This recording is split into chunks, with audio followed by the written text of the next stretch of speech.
ఏటీ తెలుగు న్యూస్ కి స్వాగతం. ముందుగా ముఖ్యాంశాలు. ఎంపీ ఎమ్మెల్యే అభ్యర్థులుగా పోటీ చేస్తున్న వారందరికీ మీ చల్లని దీవెనలు అందించాలని కోరుతున్న CM YS Jagan. Liquor scam లో కుమార్తె జైలుకు పోకపోయి ఉంటే ప్రజలకు చంద్రశేఖరరావు చూడడం గగనమై ఉండేది. 5 ఏళ్లలో 10 సార్లు విద్యుత్ ఛార్జీలతో జనంపై బాధిన సొమ్ములు కూడా అమ్మఒడికి ఖర్చు చేయని జగన్ రెడ్డి. ఏపీ ముఖ్యమంత్రి వైసీపీ అధినేత వైఎస్ జగన్ మేమంతా సిద్ధం ఎన్నికల ప్రచార యాత్రలో భాగంగా నేడు మదనపల్లె సభకు హాజరయ్యారు. ఈ సందర్భంగా ఆయన ప్రసంగిస్తూ ఏపీలో ఎన్నికలు వస్తున్నాయని, కానీ ప్రతిపక్షంలో ఉన్న వారంతా విడివిడిగా రాలేకపోతున్నారని ఎద్దేవా చేశారు. ఒంటరిగా పోటీ చేసే ధైర్యం ఏ ఒక్కరికి లేదని ఎత్తిపొడిచారు. అధికారం కోసం గుంపులుగా తోడేళ్ల మందల జెండాలు జతకట్టి అబద్దాలతో వస్తున్నారని విమర్శించారు. జెండాలు జట్టు కట్టడమే వారి పని అని, మీ గుండెల్లో గుడి కట్టడమే జగన్ చేసిన పని అని పేర్కొన్నారు.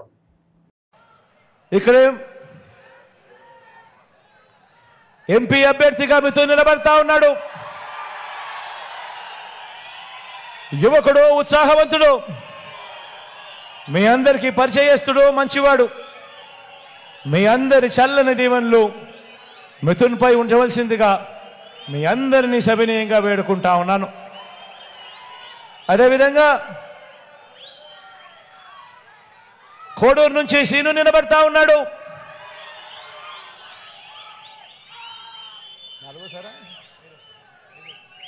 ఈసారి సీను 5వసారి ఎమ్మెల్యేగా తాను పోటీ చేస్తా ఉన్నాడు. నిజంగా మంచివాడు కాబట్టి ఇలా తాను 5వసారి గెలవగలిగే పరిస్థితిలో తాను పోటీ చేస్తా ఉన్నాడు. మీ అందరి చల్లని దీవెనలు, మీ అందరి చల్లని ఆశీస్సులు సీనుపై ఉంచవలసిందిగా కోరుతా ఉన్నా.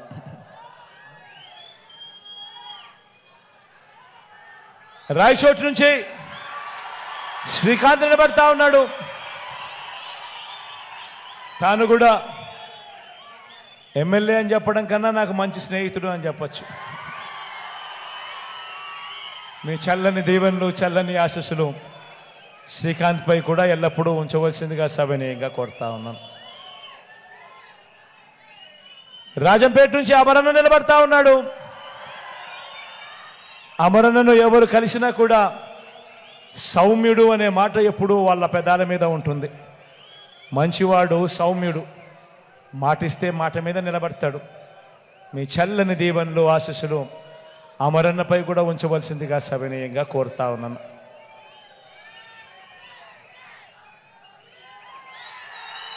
తమ్మలపల్లె నియోజకవర్గం నుంచి ద్వారకన్న నిలబడతా ఉన్నాడు. ద్వారకన్న కూడా మంచివాడు, సౌమ్యుడు. మీ చల్లని దీవెనలు, ఆశీస్సులు ద్వారకన్నపై కూడా ఉంచవలసిందిగా సవినయంగా వేడుకుంటా ఉన్నాం. ఇక మదనపల్లి నుంచి మీ వాడు అతి సామాన్యుడు, కేవలం ఒక ఉద్యోగస్తుడు. అధికారం పోకపోయి ఉంటే, కింద పడి కాలు విరగకుండా ఉండి ఉంటే, లిక్కర్ స్కామ్ లో కుమార్తె జైలుకు పోకపోయి ఉంటే ప్రజలకు చంద్రశేఖరరావును చూడడం గగనమై ఉండేది. కేసీఆర్ చేసిన పాపాలు ఎలాగైతే తగిలి ఆయన పిల్లలు జైలుకెళ్తున్నారో, అలాగే ముఖ్యమంత్రిగా తెలంగాణకు చేసిన అన్యాయం తమకు తగులుతుందని ముఖ్యమంత్రి రేవంత్ రెడ్డి అన్నారు. కేసీఆర్ తాను చేసిన పాపాలు తమ ఖాతాలో రాయాలని భావిస్తున్నారని మండిపడ్డారు.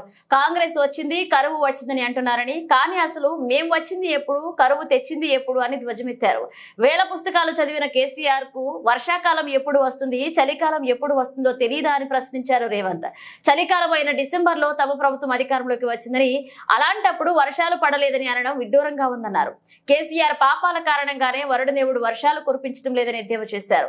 నీ వారసత్వంగా కరువుతో పాటు 7 లక్షల కోట్ల అప్పు కూడా మాకు అప్పగించావని కేసీఆర్ పై మండిపడ్డారు. తాము రోజుకు 18 గంటలు కష్టపడి రాష్ట్రాన్ని సరిదిద్దే ప్రయత్నం చేస్తున్నామన్నారు సీఎం రేవంత్ రెడ్డి.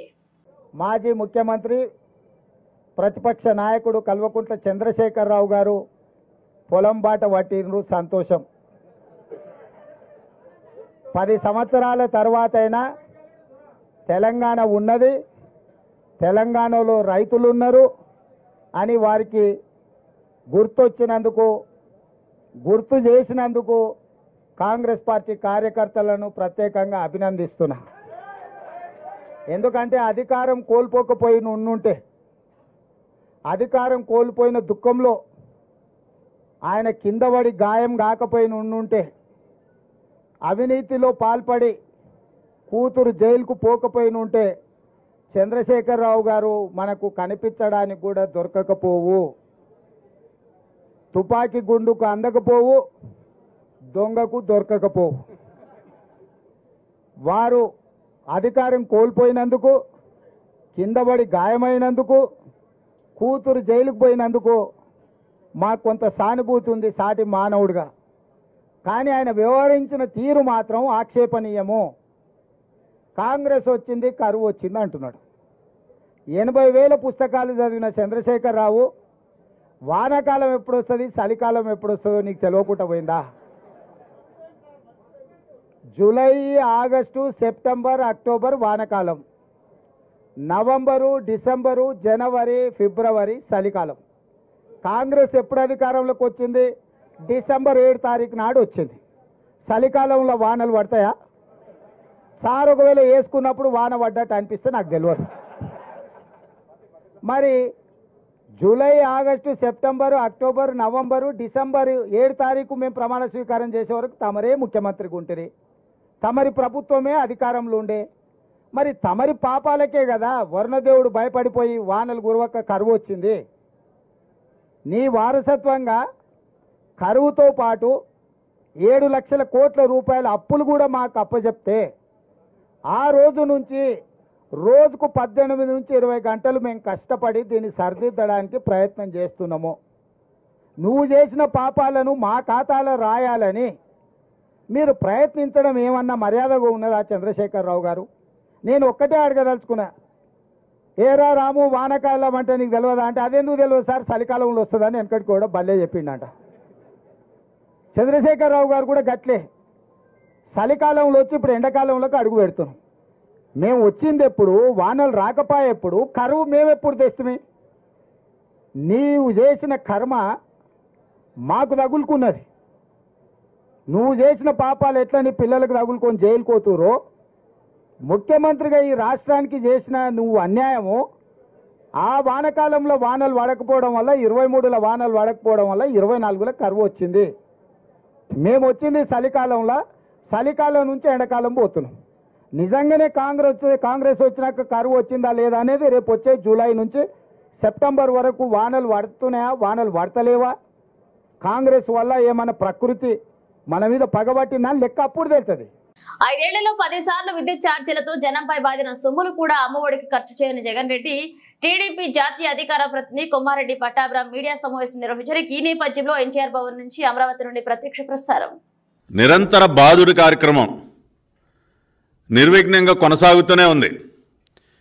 5 సంవత్సరాలుగా అధికారం చేపట్టిన దగ్గర నుంచి 2019 జూన్ నుంచి మొదలెట్టి ఇప్పటి వరకు ఈయన గారు బాధనటువంటి నెల లేదు. రాష్ట్ర ప్రజలపైన ఏదో ఒక భారం మోపుతూనే పోతున్నాడు. ఇదిగో ఈ రకంగా కొంత ఉపశమనం కలిగించాడు, ఈ రకంగా ప్రజలపైన భారాన్ని కొద్దిగా తగ్గించాడని చెప్పుకోవడానికి ఒక్క అంశం కూడా లేదు. అన్ని రకాల బాధలు అన్నమాట. అన్నిటికంటే ఎక్కువగా బాధింది విద్యుత్ ఛార్జీలు.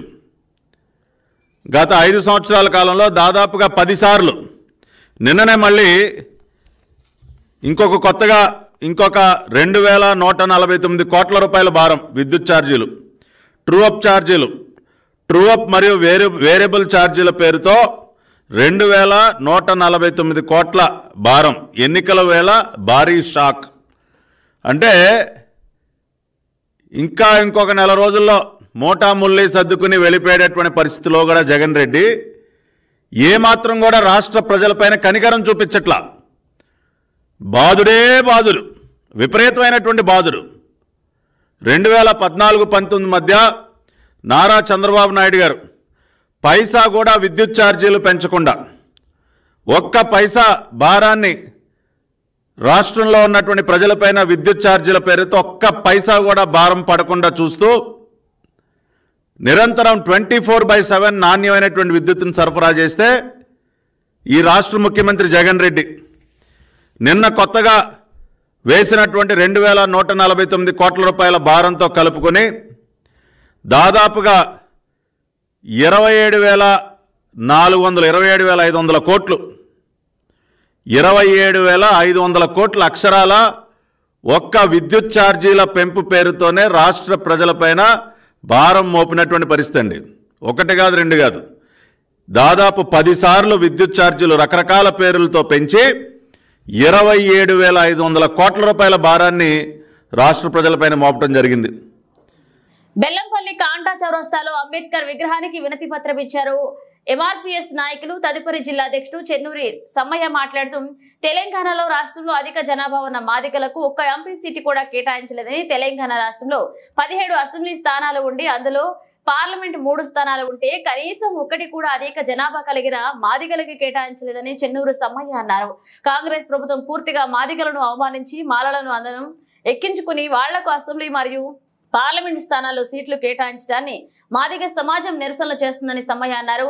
ఇప్పటికైనా కాంగ్రెస్ ప్రభుత్వం పునరాలోచన చేసి మాదిగలకు పార్లమెంట్ స్థానాలు 2 కేటాయించాలని సమ్మయ్య డిమాండ్ చేశారు. రాష్ట్రంలో 80 లక్షలు కలిగిన మాదిగలకు పార్లమెంట్ లో 1 స్థానాన్ని కల్పించకపోవడాన్ని చెన్నూరు సమ్మయ్య ఆశ్చర్యపన్నారు. అలాగే ఈ కార్యక్రమంలో ఎంఆర్పీఎస్ నాయకులు తదితరులు పాల్గొన్నారు. ఏదైతే కాంగ్రెస్ పార్టీ మొన్నటి వరకు అసెంబ్లీ స్థానాలలో కూడా మాలలకు కొమ్ముగాస్తూ మాదిగలకు అన్యాయం చేస్తూ మాలలకే ఎక్కువ సీట్లు కేటాయించడం జరిగింది. అయినా కూడా పార్లమెంటు స్థానాలలో మాదిగలకు న్యాయం చేస్తుందేమని చెప్పి మేము కొంతవరకు ఆశించినాం.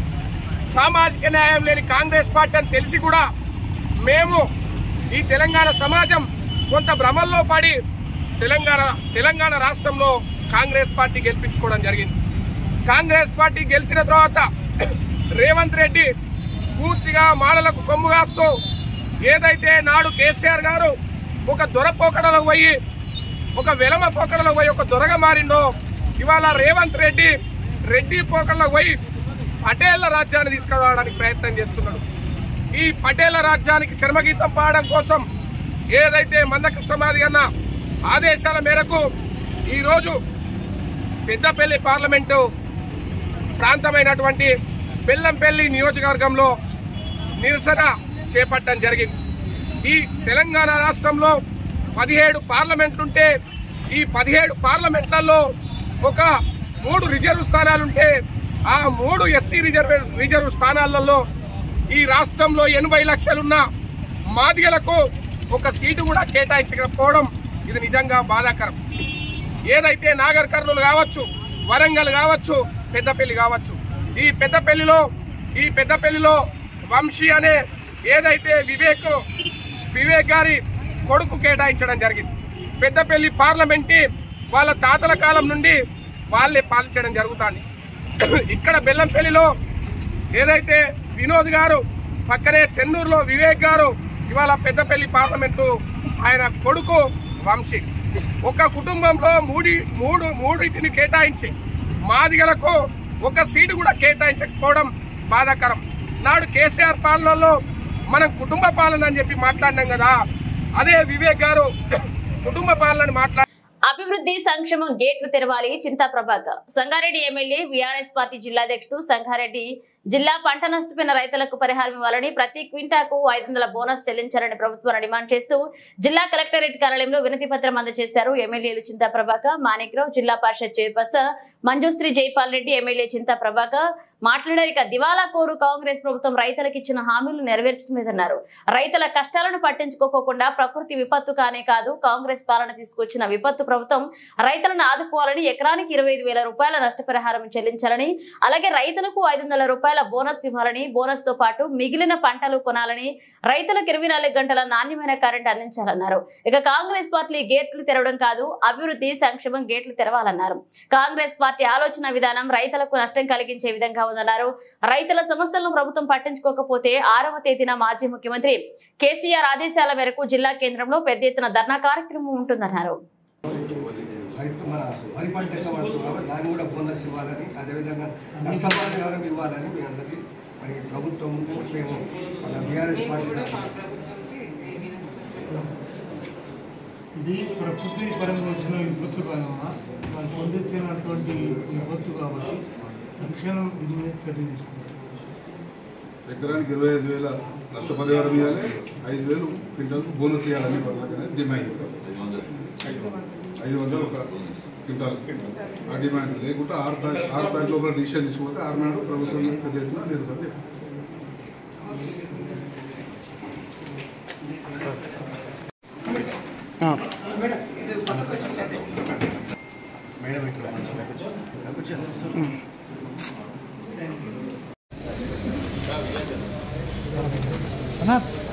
ప్లీజ్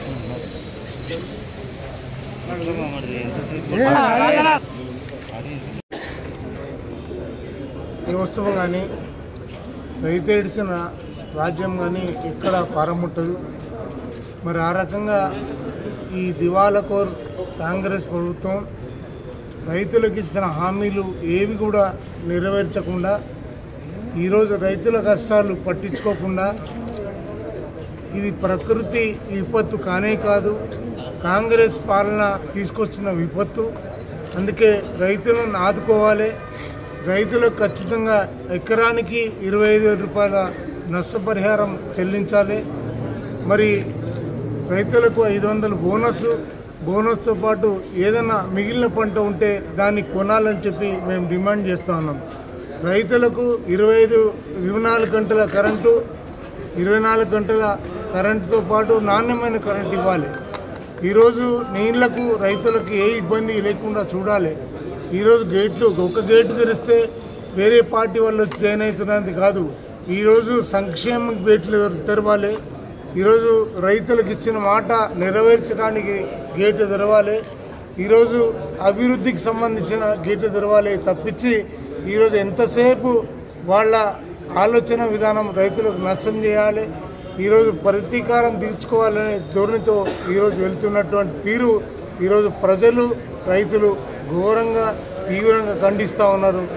దీన్ని ఎట్టి పరిస్థితుల్లో ప్రభుత్వం పట్టించుకోకపోయి మరి దీని మీద దృష్టి సారించకపోతే 6వ తారీఖు నాడు మరి మాజీ ముఖ్యమంత్రి గారు ఇచ్చిన పిలుపు మేరకు ధర్నా కార్యక్రమంలో పెద్ద ఎత్తున ఈ జిల్లా హెడ్ క్వార్టర్లో చేస్తామని మీద తెలియజేస్తున్నాం.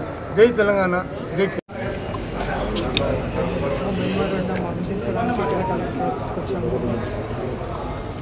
రైతుల మన రాష్ట్రంలో రైతు భవిష్యత్ చూస్తుంటే ఈ 3 నెలల్లోనే గత ప్రభుత్వం అక్కడ పోయిందో లేదో ఇక్కడ ఈ 3 నెలల్లోనే రైతులది మళ్ళీ మొదటి సమస్య మొదలైంది.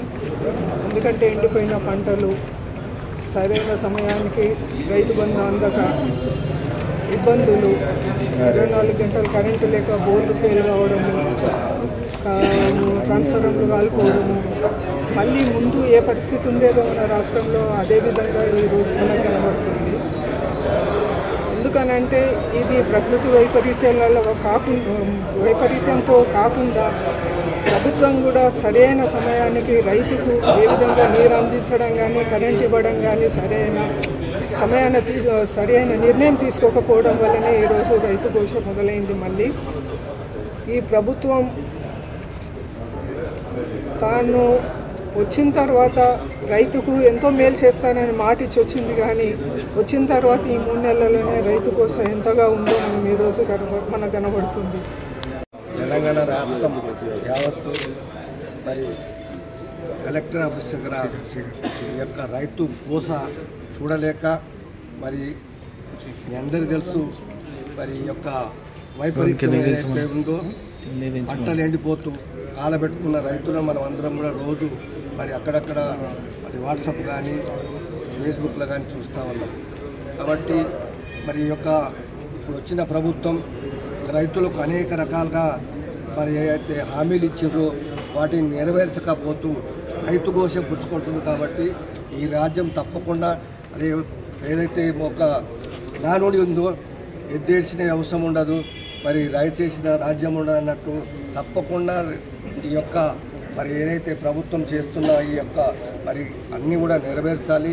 మరి ఏదైతే మరి ముఖ్యంగా మరి మా ఏరియాలో కూడా మొన్నటి అకాల వర్షంతో మామిడి పంట ఏదైతే పడిపోయిందో రాలిపోయిందో, అదేవిధంగా జొన్నలు మక్కలు మన నేలన గులి అంతా కూడా పాడైపోతున్నది కాబట్టి అవి దేని కూడా పనికిరాపడుతుంది. అదేవిధంగా మక్కలు కూడా కాబట్టి మేము అనేది డిమాండ్ ప్రభుత్వాన్ని ఈ యొక్క మరి రైతులకు వారికి నష్టపరిహారం ఎకరానికి 25,000 చొప్పున ఇవ్వాలని, అదేవిధంగా మరి ఎక్కడైతే వరి పంట పడుతుందో దానికి బోనస్ ఇస్తామని చెప్పడం జరిగింది 500, అది కూడా ఇవ్వాలని మీ అందరినీ మరి ఈ యొక్క ప్రభుత్వాన్ని కోరుతూ, ఎందుకంటే ప్రజలను బాగున్నప్పుడు రాజ్యం బాగుంటుంది కాబట్టి మీరందరూ కూడా మరి ముఖ్యంగా అన్నం పెట్టి రైతు బాగుండాలి.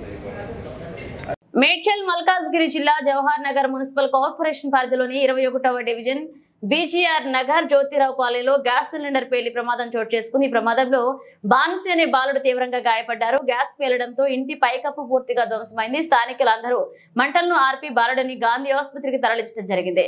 స్థానికులు అందరి సహకారంతో మంటలను ఆర్పి బాలుడి ప్రాణాలను కాపాడారు. గ్యాస్ సిలిండర్ పేలడం వల్లే ఈ ప్రమాదం జరిగిందని స్థానికులు తెలిపారు.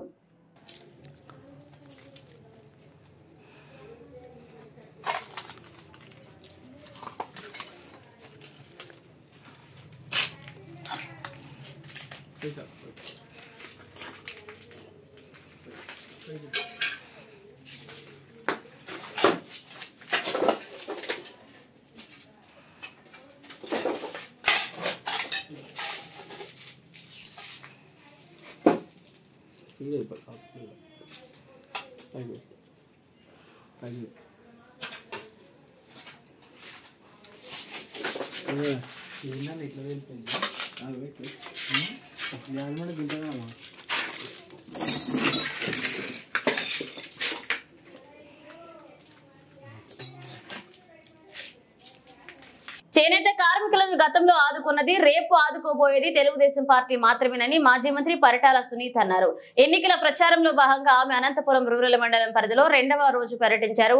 Syndicate Nagar, Rachanapalli, SC colony, Dhobi colony, BNR colony, Akkampalle, NR colony, YSR colony, Dharmabhiksham colony, Sadashivanagar తదితర ప్రాంతాల్లో ఎన్నికల ప్రచారాన్ని నిర్వహించారు. కాలనీలకు వచ్చిన సునీతకు స్థానిక నాయకులు, కార్యకర్తలు, ప్రజలు ఘనంగా స్వాగతం పలికారు. రంజాన్ మాస నేపథ్యంలో ముస్లింలతో కలిసి ప్రార్థనలు నిర్వహించారు. ఈ సందర్భంగా సునీత మాట్లాడుతూ ఎన్నికల ముందు ఎమ్మెల్యే ఇచ్చిన హామీలు ఏవైనా నెరవేర్చారా అని ప్రశ్నించారు. అబద్ధపు హామీలు, సానుభూతి మాటలు మాట్లాడుతూ ఎమ్మెల్యే అయిన ప్రకాష్ రెడ్డి ఏ రోజు ప్రజా సమస్యలపై స్పందించిన దాఖలాలు లేవన్నారు. అందుకే ఇప్పుడు ప్రజలంతా ఆయనకు బుద్ధి చెప్పేందుకు సిద్ధంగా ఉన్నారు. ముఖ్యంగా రూరల్ కాలనీలో చేనేత కార్మికులు ఎక్కువ మంది ఉన్నారని, వారి ఇబ్బందులు కూడా తమకు తెలుసునన్నారు. నమస్కారాలు కూడా తెలియజేస్తున్నాం.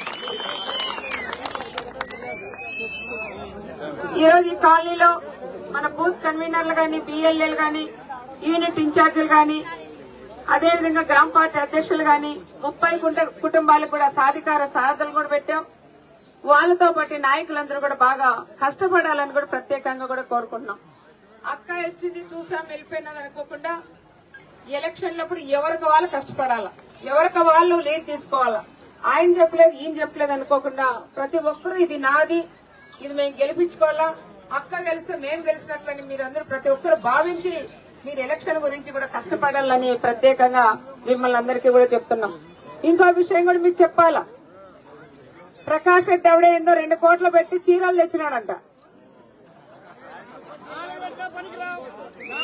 చీరలంటే ఏదో 50 రూపాయలు 30 రూపాయలు చీరలు తీసుకొచ్చి మనకి ఇచ్చేటట్లున్నారు. ఎవరు కూడా మేము అంత తక్కువతో కట్టలేదయ్యా, నువ్వు సంపాదించిన డబ్బులతో మా మహిళలకు ఒక్కొక్కరికి పట్టు చీర పెట్టినా కూడా మిగిలే అంత డబ్బులు నీ దగ్గర ఉన్నాయని ప్రకాష్ రెడ్డికి కూడా మేము చెప్తున్నాం. ఎవరైనా సరే వాళ్ళ చీరలు కాదు ఇంకా ఏదైనా కమ్మలు కడియాలు తీసుకొచ్చినా తీసుకొని, కానీ ఓటు మాత్రం సైకిల్ గుర్తుకేయాలని. ఆ డబ్బులైన సొంతమేం కాదు, మన పేదవాళ్ళవే. చాలా మంది రియల్ ఎస్టేట్ లో కొట్టేశారు, భూ దందాలు చేశారు. ఎక్కడైనా సైట్ ఒక ఇల్లు కట్టాలంటే దాంట్లో కమిషన్ కొడుతున్నారు, సైట్లు కూడా దందా చేస్తున్నారు. వాళ్ళ బ్రదర్స్ కు 3 కూడా అదే పరిస్థితి ఉంది కాబట్టి వాళ్ళు ఎన్ని లక్షలు పెట్టినా కూడా వాళ్ళకి తక్కువే అని కూడా మనం చెప్పుకోవచ్చు. ఇసుక మాఫియా, మట్టి మాఫియా, హౌసింగ్ లో మాఫియా, తినే బియ్యం లో కూడా మాఫియా కూడా చేశారు. తినే బియ్యం, రేషన్ బియ్యం కూడా కర్ణాటక కూడా అమ్ముకునే దుర్మార్గులు ప్రకాష్ రెడ్డి సోదరులను కూడా మీకు అందరికీ కూడా చెప్తున్నాం. ఇవన్నీ కూడా మీరు కూడా ఒక్కసారి ఆలోచన చేయాలి. ఈ రోజు నా కార్యకర్తలు గాని, తెలుగుదేశం కుటుంబ సభ్యులు, దాంతో పాటు పరిటాల కుటుంబ సభ్యులు మీరందరూ కూడా ఏ ఒక్కరు మీకేం డబ్బులు ఇలే మిమ్మల్ని రమ్మనలేదు. ఎవరికి వాళ్ళ అభిమానంతో ఈ రోజు ఇక్కడికి వచ్చారు. పొద్దున ఒకరు వస్తాను మా ఇంటికి వచ్చినారు. కాల్ సెంటర్ పెట్టారంటే చాలా, దాని నుంచి ఫోన్లు చేస్తారంటే ఒక్కొక్కరు ఒక్కొక్క విలేజ్ చేసి ఈ రోజు అన్నయ్య వస్తున్నాడు ఊరికి, ప్రకాష్ రెడ్డి వస్తున్నారు, మీ ఊర్లో మీరు అందరూ కూడా తరలి రావాలా, లేదంటే కూడా ఇబ్బంది పెడతామని ప్రకాష్ రెడ్డి వాళ్ళు పెట్టిన మనుషులు చెప్తారంట. మరి ఈ రోజు నా వాళ్ళందరికీ సునీతమ్మ వస్తుందంటేనే పనులన్నీ ఇడిచిపెట్టి మీరందరూ కూడా ఇక్కడ వెయిట్ చేశారు. ఈ రోజు ప్రకాష్ రెడ్డికి జనాలు కూడా రాలేదు. ఒక్కసారి ఆలోచన చేయాలా ప్రకాష్ రెడ్డి అనే వ్యక్తి అని కూడా చెప్తున్నాం. కాల సెంటర్ పెట్టి ఫోన్లు చేసి బెదిరించిన ఈ రోజు జనాలు వచ్చే పరిస్థితి. ముగించే ముందు హెడ్లైన్స్ మరోసారి. ఎంపీ ఎమ్మెల్యే అభ్యర్థులుగా పోటీ చేస్తున్న వారందరికీ మీ చల్లని దీవెనలు అందించాలని కోరుతున్న CM YS Jagan. Liquor scam లో కుమార్తె జైలుకు పోకపోయి ఉంటే ప్రజలకు చంద్రశేఖరరావు చూడడం గగనమై ఉండేది. 5 ఏళ్లలో 10 సార్లు విద్యుత్ ఛార్జీలతో జనంపై బాధిన సొమ్ములు కూడా అమ్మఒడికి ఖర్చు చేయని జగన్ రెడ్డి.